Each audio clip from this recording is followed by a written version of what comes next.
जनता विद्यालय मेशी येथे 13.50 लाखांच्या अत्याधुनिक स्वच्छतागृहाचे लोकार्पण उत्साहात। मेशी नाशिक जिल्हा विधायक कार्य समिती संचलित जनता विद्यालय व ज्युनियर कॉलेज मेशी येथे विद्यार्थ्यांच्या सोयीसाठी इको हेअर फाउंडेशन आणि टीम वॉटर क्लिअर एनालिटिक्स यांच्या माध्यमातून सुमारे 13,50,000 रुपये खर्चून बांधण्यात आलेल्या अत्याधुनिक स्वच्छतागृहाचे लोकार्पण मोठ्या उत्साहात संपन्न झाले।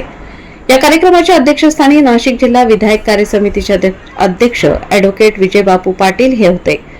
कृषी भूषण लक्ष्मीताई मोरे व इंजिनियर मधुकर मोरे यांच्या सौजन्याने तसेच टीम वॉटर क्लिअर एनालिटिक्स यांच्या सहकार्याने विद्यार्थ्यांसाठी आधुनिक व सुसज्ज स्वच्छतागृहाची उभारणी करण्यात आली।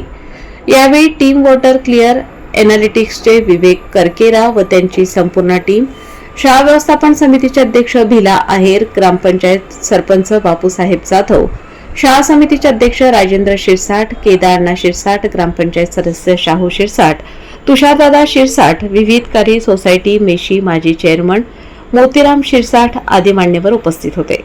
तसेच विद्यालयाचे प्राचार्य NV आहिरे, अंतापूरचे मुख्याध्यापक ठाकरे सर तसेच मेशी पंचक्रोशीतील ग्रामस्थांची मोठ्या संख्येने उपस्थिती लाभली। याप्रसंगी प्राचार्य NV आहिरे यांच्या मार्गदर्शनाखाली पूर्ण झालेल्या नूतन शैक्षणिक इमारतीचाही लोकार्पण सोहळा ॲडव्होकेट विजय बापू पाटील यांच्या हस्ते संपन्न झाला। विद्यालयाच्या शिक्षक व शिक्षकेतर कर्मचाऱ्यांच्या सहकार्यामुळे ही वास्तू पूर्णत्वास केल्याबद्दल उपस्थितांनी समाधान व्यक्त केले। कार्यक्रमाचे सूत्रसंचालन मोहन RD यांनी केले तर आभार प्रदर्शन हर्षल जाधव यांनी केले। वृत्तसंकलन उपसंपादक महादू मोरे देवळा।